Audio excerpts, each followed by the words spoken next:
Good morning, Thailand. My name is Alex, and I have some news updates from around Thailand for you this Tuesday, October 8th. Now, today we'll be talking about the Prime Minister's controversial iPad flub and Thai consulates that are shifting to an exclusively e-visa application process. And a little later, we'll be talking about the return of Rodrigo Duterte to the Filipino political battlefield. But first, some tragic news, as a Thai family is still praying for their son's release from Hamas captivity in Gaza. So a Thai family in Udon Thani is praying for the safe return of their son, Wachara Sriroon, who is believed to be held captive by Hamas in Gaza. Wachara, one of 6 Thai nationals taken by Hamas during an attack on Israel on October 7, 2023, had been working in Israel to support his family financially. His mother, Wiwaro, expresses her desperation for his return, as the family has been left with very few updates. Prime Minister Paetongtarn has sought international help to secure the release of the remaining Thai hostages. I mean, talk about caught in the crossfire, right? Like, these Thai nationals, obviously, it's well known that Thai nationals go abroad to try and seek high-paying jobs that they can support their families back home with. It's classic all over Southeast Asia.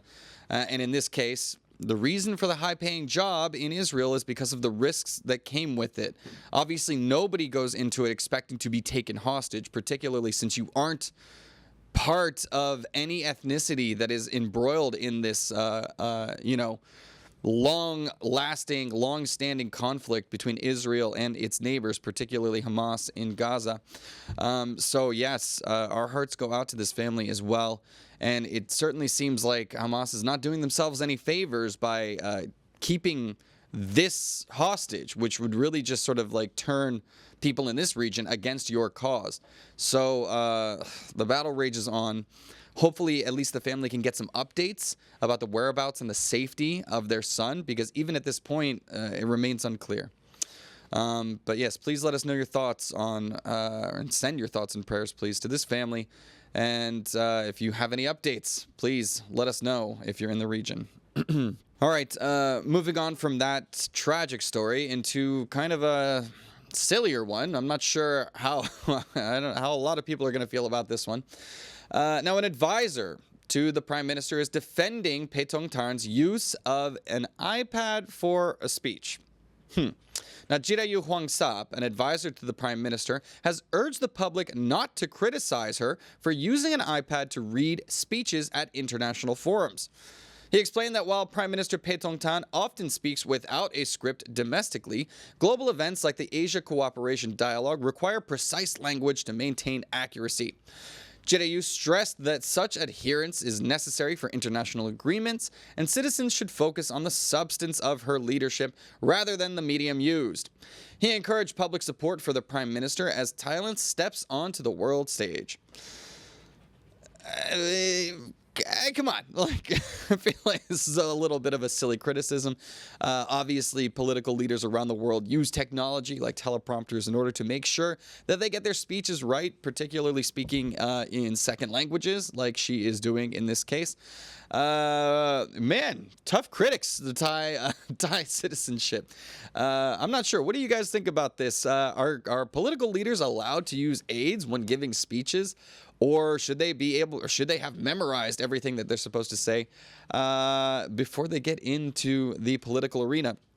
I think I'm going to let her slide on this one, personally. I think it's okay. At the same time, she is very inexperienced. She's very new to the political realm, and maybe this is just a symptom of that. What do you think? Go easy on her or flub? Come on, guys. I feel like there are bigger fish to fry. All right. Anyways, supercars on the news next. Now, police are investigating a supercar escort that was causing traffic delays on the M6. An investigation has been launched into complaints about motorway police escorting a luxury supercar convoy on the M6 motorway, obstructing regular traffic. The convoy, valued at 1.5 billion baht, was heading to a cultural event in Nakhon Ratchasima. Complaints arose after a video surfaced showing police motorcyclists clearing the way for the supercars, causing significant delays for other motorists. Police Lieutenant General Ajirabop has instructed an inquiry stating that officers involved could face consequences if found to have acted improperly. The incident sparked online outrage, with many questioning the lack of public notification. Yeah, this does appear to be a case of money talking. I think what appears to have happened is that this motor car, or this supercar motorcade, maybe dropped some cash to get a police escort. But come on, dudes. Isn't traffic bad enough that we don't have to deal with this kind of stuff anyways?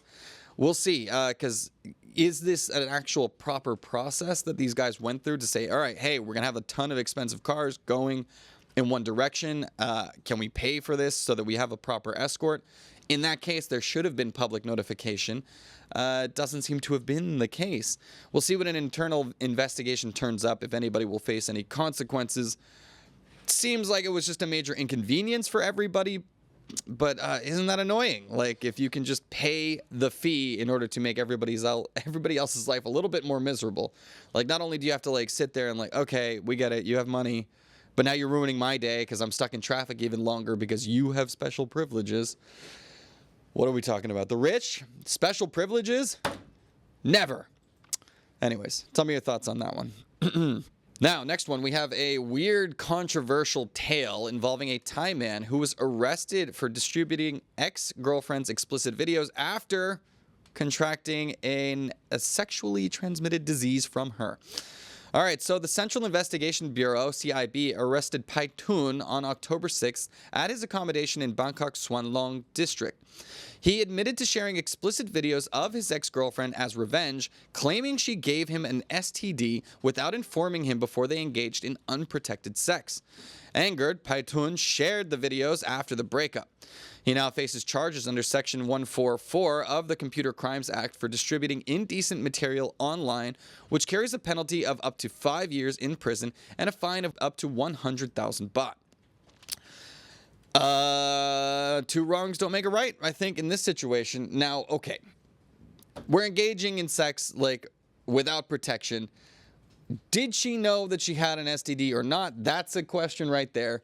No matter what the answer to that question is, the answer to the response should not be revenge porn, okay? Because that ruins the life in a completely different way.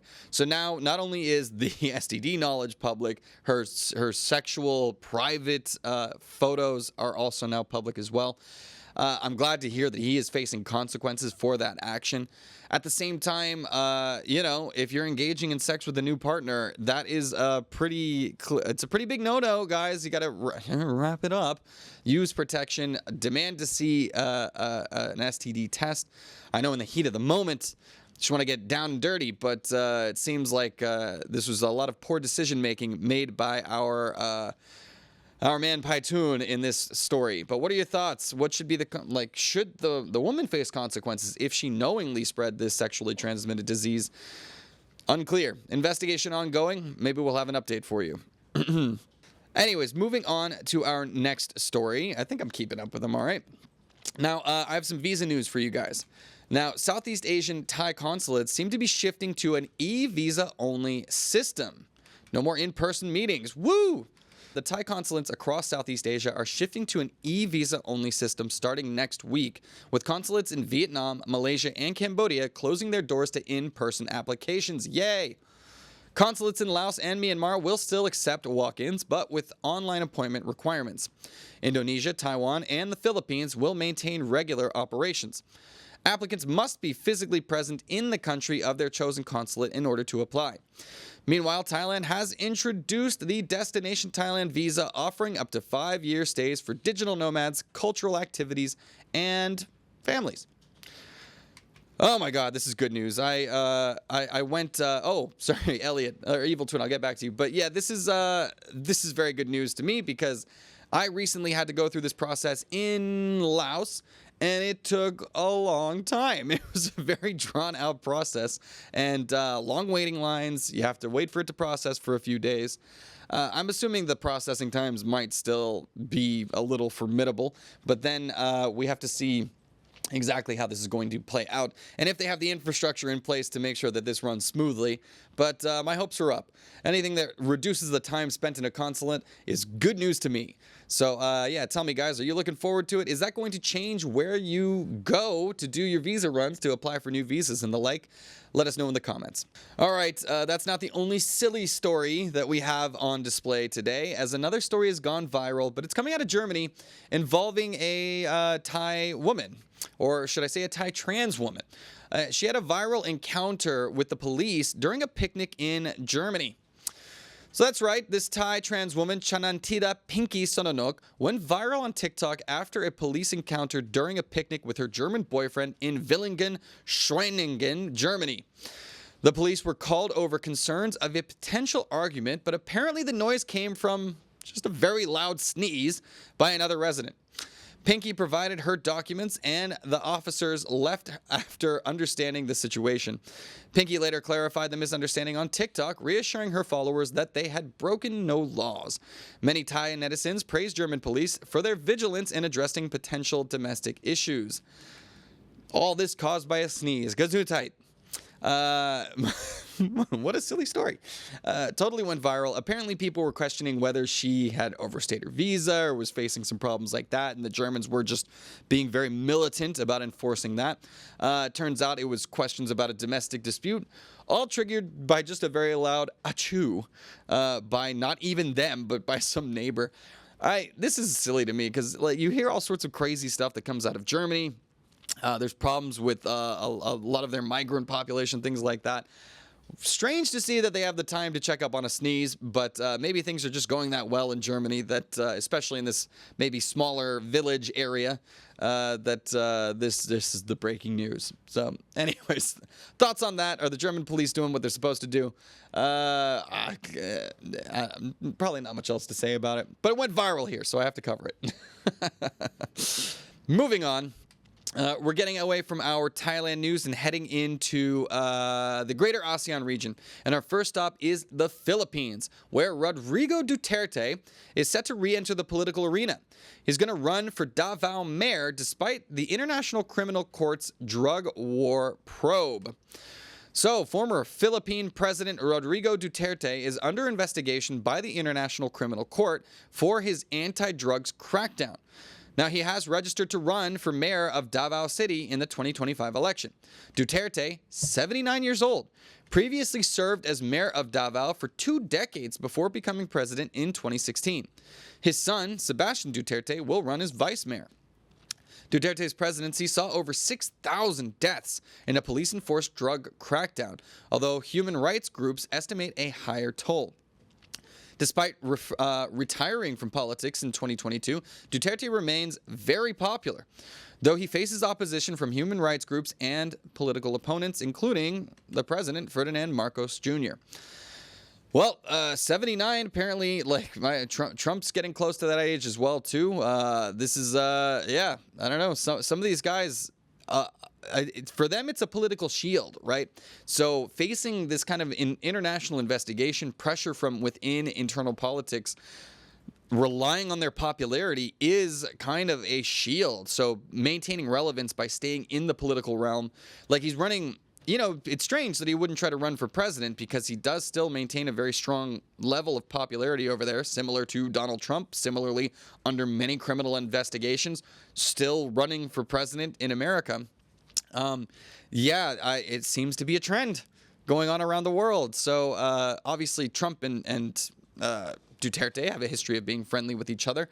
And it seems like they're sharing political tactics as well. Curious to see how this plays out in the Philippines, because I don't see him losing in the city where he was actually, very popular for 20 years, that springboarded him to the national arena. Time will tell, but he's certainly not down for the count yet. All right, off of the Philippines and still more crime news, we're heading over to Cambodia. Now, this is an update on a story we did last week about a Cambodian maid who was deported from Malaysia back to her home country after criticizing Hun Sen.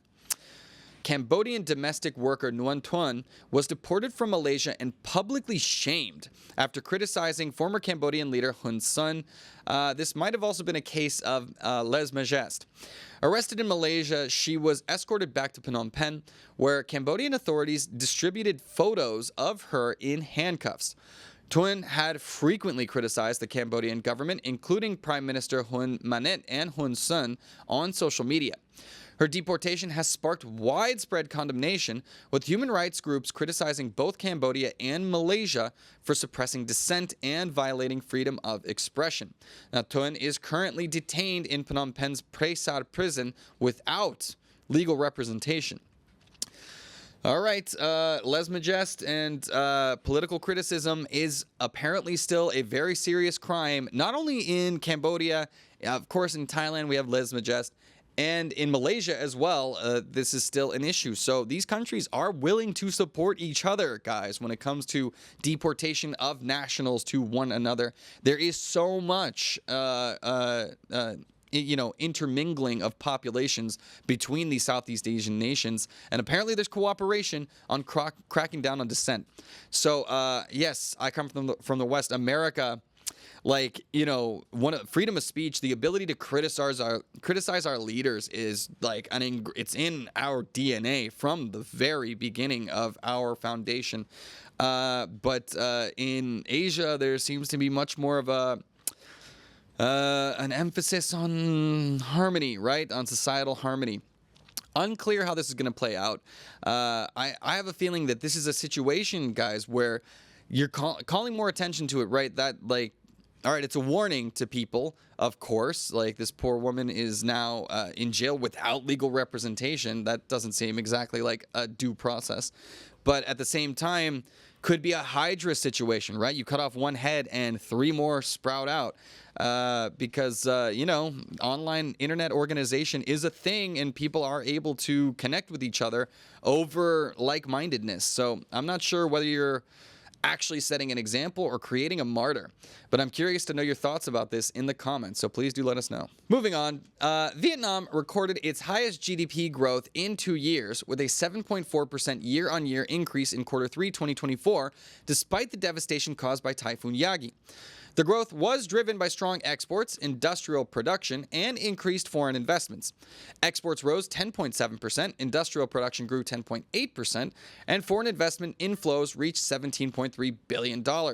However, Typhoon Yagi caused significant damage in northern Vietnam, disrupting manufacturing.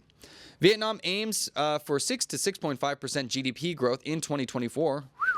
It's pretty big, with the IMF and ADB projecting 6 to 6.1% growth, though they warn geopolitical tensions could impact external demand. So one of the things is Vietnam is constantly in disputes with China over territory in the South China Sea, and that is also one of the economies that demands a lot of the Vietnamese products. Still, a GDP growth rate of 6% is crazy. Another interesting note about this story is that natural disasters actually are good for GDPs. All right, hear me out, because the damage that is done, right, like that disrupts operations for a little bit, but then all of a sudden you have to spend money on repairs, right? You're spending money on workers rebuilding, and that all counts for GDP. So that's one of the oxymorons about using GDP as a measurement for the economy, is because, natural disasters make it go up. So I'm not saying that the typhoon was a good thing, but that's something that needs to be considered when you're talking about GDP, because they're not a good thing, and it makes it look like it is when you use that measurement. All right, now our last story today is an interesting one. We're shifting the weekend. We are in Johor State to revert to a Saturday to Sunday weekend in 2025. So Malaysia's Johor State will revert to a Saturday to Sunday weekend starting January 1st, 2025, after 11 years of observing a Friday-Saturday weekend. The decision, announced by Johor Regent Tunku Ismail Sultan Ibrahim, follows consultations with the Johor Islamic Religious Council and has received the consent of Sultan Ibrahim, Malaysia's king. The change is aimed at accommodating Friday prayers for Muslim workers while aligning the weekend with the private and public sectors. Johor had previously adopted a Friday to Saturday weekend in 2014 to honor Islam, the state's official religion. Weird. That's got to be difficult to run your weekend on a completely different schedule than the rest of the world. That being said, I worked in China for a long time where anytime there was a national holiday, you would have to make that day up on a Saturday or a Sunday. Sometimes you work 7-day weeks. So it's not unheard of for countries to do weird things with their weekends. Apparently, this 11-year experiment is coming to a close, though. So people in Malaysia, let me know what you think. Is this a reasonable return to the weekend? Are you upset about the shift?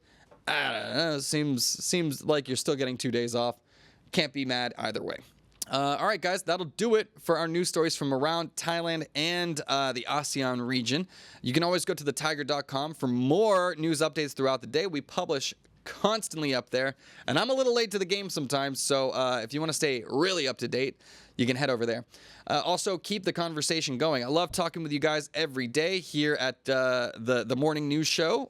Like, subscribe if you haven't done that yet, but also head to ASEANnow.com, register there, and you can keep the conversation going. Get all sorts of tips about how to get the most out of your Thailand experience. That'll do it for today, and now let me get into the comments, everybody.